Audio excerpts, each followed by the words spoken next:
Baik, bismillahirrahmanirrahim. Assalamualaikum warahmatullahi wabarakatuh. Jumpa lagi di kanal YouTube saya, Noto Susanto. Pada kesempatan kali ini saya akan mempresentasikan yaitu tugas AI atau Artificial Intelligence atau mata kuliah kecerdasan buatan sebagai salah satu mata kuliah wajib di Universitas Cyber Asia untuk pendidikan jarak jauh informatika S1. Baik, langsung saja topik yang akan saya angkat yaitu tentang jaringan saraf tiruan. Lebih tepatnya penerapan jaringan saraf tiruan dengan algoritma Kohonen.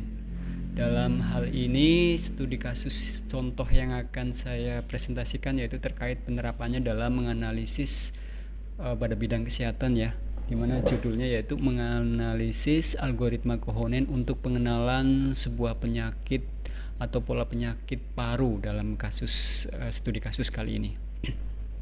Selanjutnya untuk apa itu JST, perlu kita ketahui bahwasanya jaringan saraf tiruan atau Artificial Neural Network adalah jaringan dari sekelompok unit pemroses kecil yang dimodelkan berdasarkan sistem saraf manusia atau mengadopsi dari saraf manusia ya. JST merupakan sistem adaptif yang dapat mengubah strukturnya untuk memecahkan masalah berdasarkan informasi eksternal maupun internal yang mengalir melalui jaringan tersebut. Jadi ini konsep yang tiruan pada saraf manusia yang kemudian diadoptif atau ditiru dalam kecerdasan buatan. Nah, apa itu Kohonen atau nama lainnya yaitu Self Organizing Maps atau SOM disingkat selanjutnya ya. SOM merupakan suatu jenis AI yaitu Artificial Neural Network atau JST dalam bahasa Indonesia yang dilatih dengan metode unsupervised learning. Jaringan ini mampu menghasilkan sebuah representasi terpisah atas ruang input sampel pelatihan dengan dimensi yang rendah, biasanya 2 dimensi. Representasi tersebut kemudian disebut dengan map SOM, yaitu Self Organizing Maps. Merupakan metode untuk melakukan pengurangan dimensi pada sampel yang dilatih. Dicetuskan oleh Teuvo Kohonen, maka nama lainnya algoritma Kohonen ya. Ini seorang peneliti di bidang komputer yaitu Teuvo Kohonen. Kohonen menciptakan SOM berbeda dari Artificial Neural Network jenis lainnya. Sebab SOM atau Kohonen ini menerapkan metode pembelajaran kompetitif alih-alih pembelajaran koreksi kesalahan atau nama lainnya koreksi kesalahan. Jaringan ini juga menerapkan fungsi neighborhood atau tetangga terdekat ya, untuk melestarikan sifat topologi dari ruang input. Ini terkait dengan kecerdasan buatan. Selanjutnya, apa sih keistimewaan dari Kohonen ini? Yaitu mampu menghasilkan data yang mudah untuk ditafsirkan dan dipahami. Sebab ia menerapkan pengurangan dimensi dan pengelompokan grid. Hal lain juga, SOM juga mampu mengelola beberapa jenis masalah klasifikasi pada waktu yang bersamaan. Nah, itu beberapa keistimewaan dari algoritma Kohonen ini. Cara kerja Kohonen, jaringan SOM terdiri dari 2 lapisan penting yaitu input dan output atau map feature. Nah, tahap awal SOM ini dimulai dengan inisialisasi bobot dan vektor. Jadi nanti ada pembobotan atau weighting ya. Nah, tiap vektor berbobot punya bobot tetangga yang ada di lingkungan sekitarnya. Bobot yang dilatih atau base matching unit kemudian dihargai dengan menjadi vektor sampel acak. Itu beberapa cara cara kerjanya ya. Terus untuk pengaplikasiannya itu yang pertama yaitu SOM atau Self Organizing Maps ini mampu mempertahankan informasi struktural dari data pelatihan. SOM juga menghasilkan data yang tidak linear secara inheren. Jika kita memiliki data berdimensi tinggi dan menerapkan metode lain, misalkan Principal Component Analysis, risiko data menghilang saat dimensi direduksi akan jauh lebih besar. Terus prinsipal komponen analisis, terdapat analisis basis seismik yang mampu mengelompokkan sampel berdasarkan identifikasi fitur individu. Pengaplikasian kohonen sayangnya menciptakan klaster yang terkadang tidak memiliki analogi fisik. Disinilah SOM dapat membantu. Metode kalibrasi SOM mendefinisikan pemetaan antara klaster dan dengan sifat fisik yang diukur. Atau bisa dibilang SOM adalah metode yang membantu proses verifikasi terhadap teks saat diubah menjadi suatu ekspresi matematika untuk analisis dan pemrosesan lebih lanjut. Selanjutnya ini adalah contoh jurnal ya yang saya coba analisis, yaitu salah satu jurnal multimedia dan teknologi informasi atau JATI 5, di mana topik yang diangkat atau studi kasusnya yaitu terkait jaringan saraf tiruan dalam menganalisis algoritma kohonen untuk pengenalan pola penyakit paru. Nah, studi kasus ini akan coba saya analisis. Abstrak dalam penelitian ini sendiri bahwasanya algoritma kohonen pada JST backpropagation dalam pengenalan pola penyakit paru dalam mempercepat proses pembelajaran atau training yang signifikan dan klasifikasi yang akurat dalam mengenali pola suatu penyakit. Oh ya, ini dikomunikasikan dengan backpropagation ya. Nah, dengan pembobotan menggunakan kohonen, ternyata hasilnya disebutkan di sini bahwa dengan pembobotan menggunakan kohonen dilatih dengan algoritma backpropagation ternyata dapat mempercepat proses pembelajaran training dalam mengenali suatu pola penyakit paru.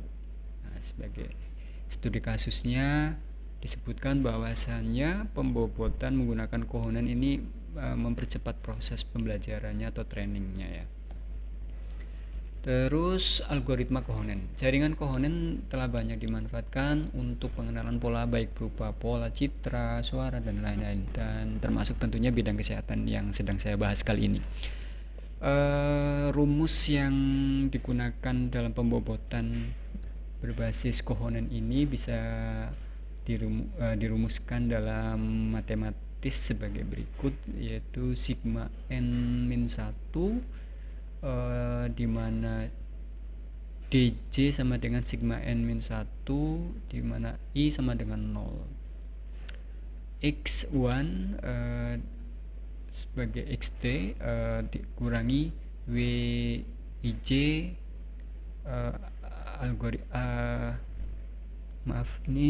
wij t kuadrat ya. Penjelasannya akan saya lihat selanjutnya.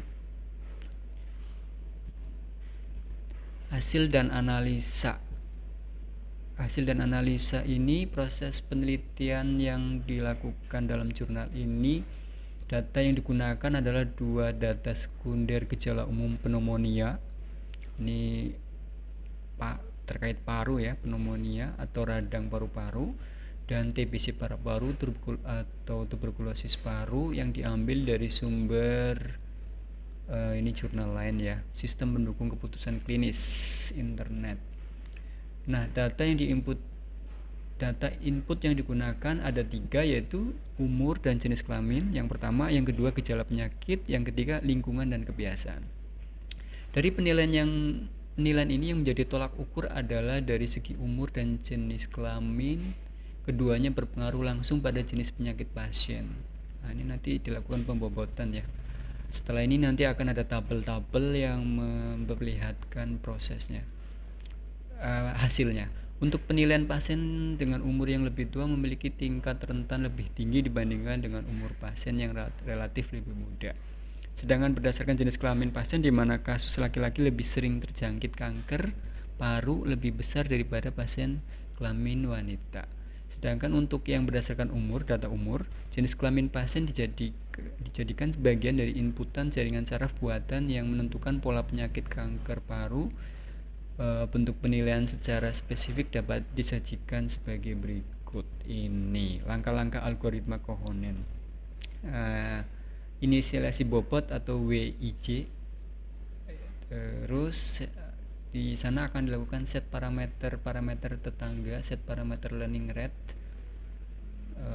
Terus selanjutnya kerjakan jika kondisi berhenti bernilai false, dimana untuk setiap vektor input x kerjakan, untuk setiap j hitung bobot sigma i, wij ini bobot ya tadi ya, inisialisasi bobot, wij dikurang xi kuadrat.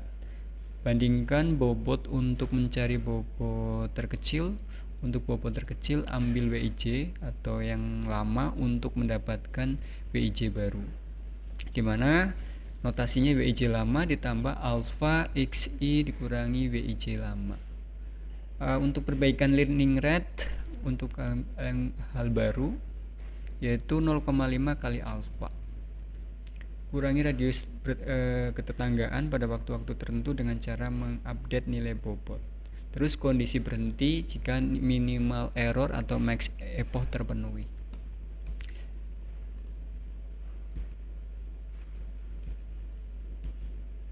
Selanjutnya proses penelitian ini tabel-tabel yang tadi ya, berdasarkan umur, jenis kelamin, gejala penyakit, lingkungan, dan kebiasaan. Nah, ini hasil pembobotan penilaian berdasarkan identitas pasien berdasarkan umur dan jenis kelamin. Di sini ada skala rentang umur kurang dari 20 tahun, 20 hingga 35, 36 hingga 50, 51 hingga 65, dan lebih dari 65. Penilaiannya menghasilkan angka seperti yang kita lihat di sini. Terus untuk jenis kelamin ada 2 ya, yaitu pria dan wanita 0,01. Nah, pembobotan ini akan dilanjutkan dengan pembobotan penilaian berikutnya, yaitu yang ini terkait dengan kriteria identitas pasien berdasarkan penyakitnya ya, radang paru-paru. Nah, ada kriteria batuk yang disertai dengan sulit bernafas, hasil ronsen. Ini seperti ini ya, kalau di tempat kerja saya ini bidang kesehatan, berarti diambil dari rekam medis. Data-data ini diambil dari rekam medis, selalu dilakukan penilaian menghasilkan angka-angka yang kemudian nanti akan dilakukan weighting atau pembobotan.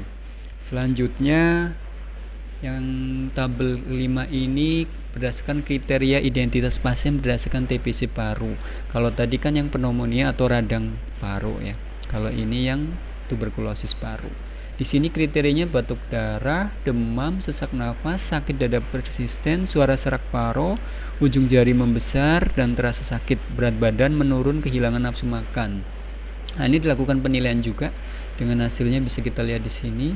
Terus selanjutnya tabel penilaian kriteria identitas pasien berdasarkan lingkungan atau kebiasaan atau yang ketiga.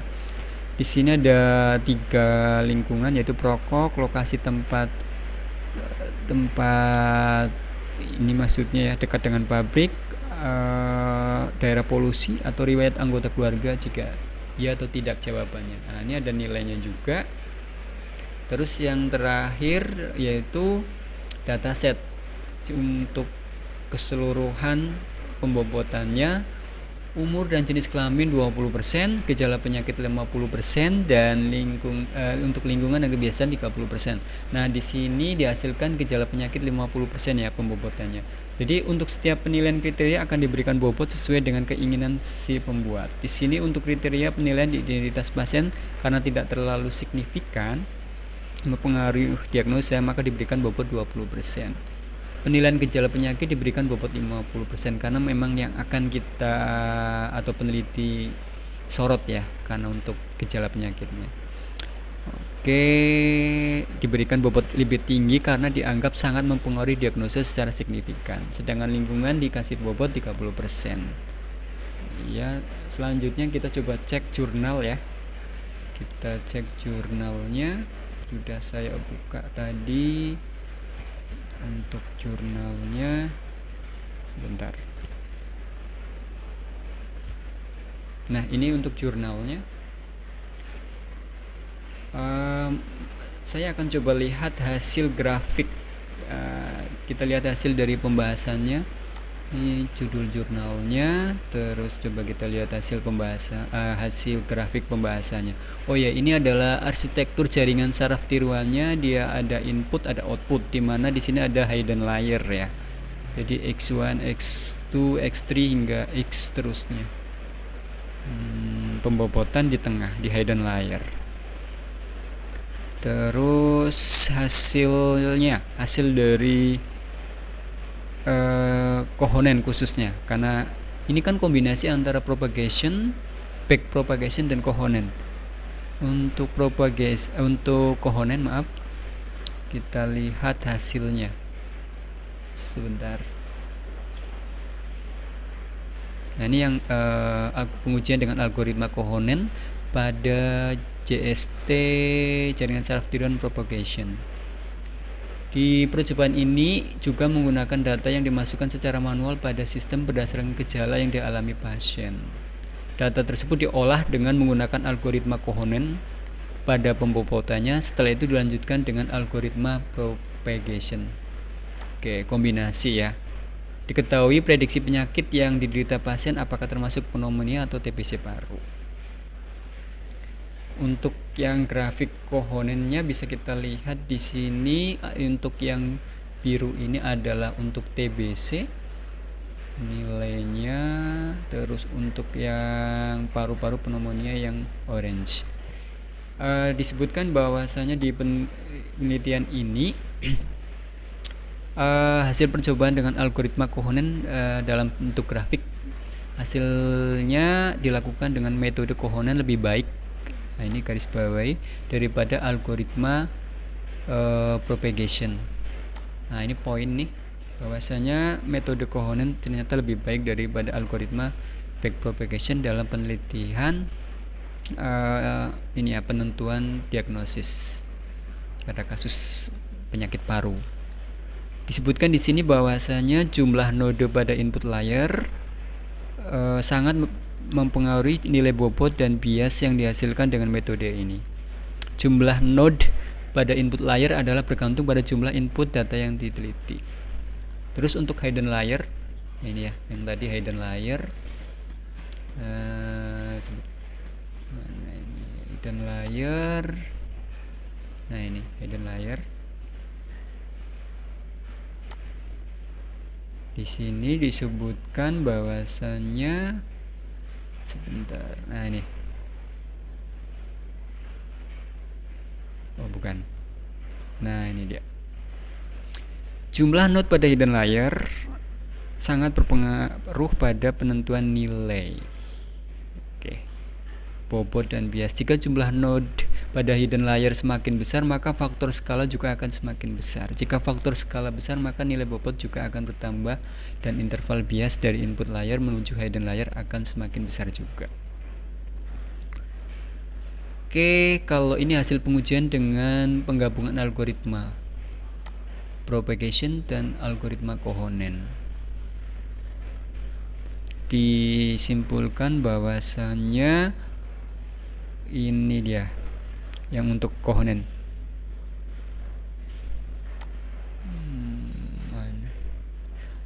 Kohonen akan menyesuaikan bobot awalnya untuk pengenalan pola, sehingga bobot awal dapat bertambah maupun berkurang dari nilai awal. Dengan pembobotan awal menggunakan metode kohonen, maka jumlah node pada hidden layer akan menentukan besar bias yang digunakan dari input menuju layer.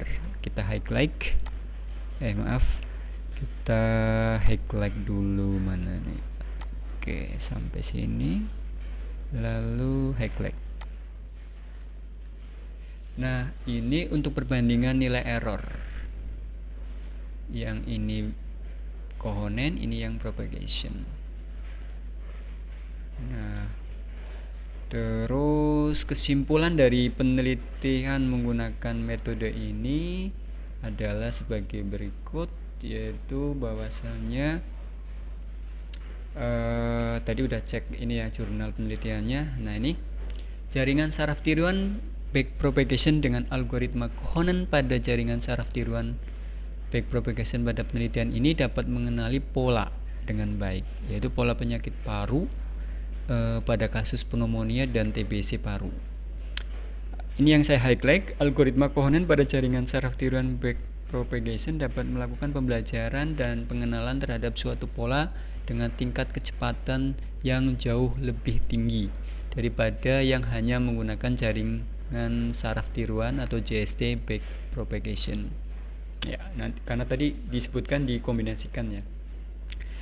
Di mana dengan pembobotan awal menggunakan algoritma kohonen mampu mengurangi error dalam backpropagation sehingga hasil pengenalan pola menjadi lebih akurat dibandingkan dengan pembobotan awal menggunakan random atau acak. Demikian kesimpulan dari studi kasus penerapan jaringan saraf tiruan atau JST atau Artificial Neural Network pada bidang kesehatan ya, khususnya dengan kasus kesehatan, yaitu untuk menganalisis pengenalan pola penyakit kasus paru ya, penyakit paru gitu. Oke, demikian kurang lebihnya dari saya dalam presentasi kali ini. Mohon maaf jika ada kekurangan, tentunya ada kekurangan, tapi setidaknya ini bisa jadi pemahaman menambah pemahaman bagi saya sendiri sebagai pembelajar dan juga teman-teman yang lain atau dunia akademis lainnya yang tentunya sama-sama sedang belajar tentang kecerdasan buatan atau artificial intelligence. Saya akhiri untuk presentasi kali ini. Assalamualaikum warahmatullahi wabarakatuh. Selamat malam, sampai ketemu lagi.